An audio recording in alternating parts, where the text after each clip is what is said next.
always hearing about law of averages, law of averages, law of averages. But what does this actually mean, you know, outside of the dating world? So, law of averages is, you know, the supposed principle that future events are likely to turn out so that they balance any past deviation from a presumed average. So that's just a fancy way of saying that, you know, if you do something over a period of time, an expected result should be the outcome. Okay, now why is the law of averages important in sales and in our profession? Very simple. We're not psychic. Okay, so no matter how good you get, or how good you think you are, or how good you think you look, it doesn't matter. Every day is a fresh day, and we don't know who is going to say yes and who is going to say no. We can have a good guess and good assumptions, but we still don't know. And as we know, success requires consistent action.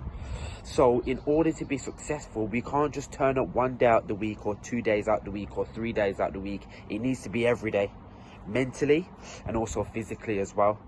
So if it requires consistent action, and we're not psychic, the only way to get the results that we desire is playing out the law of averages, speaking to as many people as we can, so we're squeezing out all the possibilities and opportunities from what's being presented in front of us. Okay, and the last thing why law of averages is so important is because our brains love systems.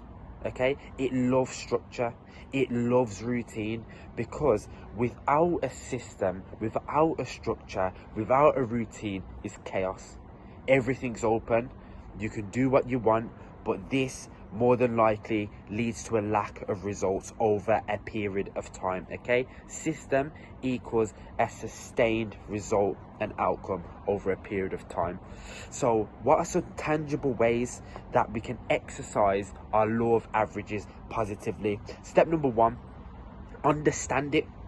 Fully understand it. There's no point just saying, yeah, law of averages is going to come eventually. Understand what the law of averages is. Okay, understand what types of days that you're going to have: A days, B days, C days. Understand theories behind it, like the gumball theory, so you actually know what law of averages. Okay, step number two, believe it.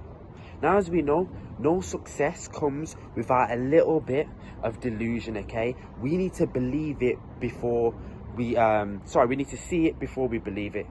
No, believe it before we see it. Sorry, I was right the first time. We need to believe it before we see it. Okay, so we need to understand it and we need to believe it, because if we don't believe in something, we're not going to execute properly.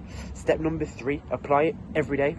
Not just one day out the week, every single day. It doesn't matter how good your day started or how bad it started. Apply it every single day. Step number four, remind yourself, it's always a numbers game. Every single day, it's a numbers game. Sales, sports, business, it's always a numbers game. The more you speak to, the more you do, the more you're gonna get. Okay, and then step number five, and this is the most important when we're applying our law of averages: any type of no that we get is still a no. Okay, it's not just the normal no's that we should be expecting. Every type of no is a no.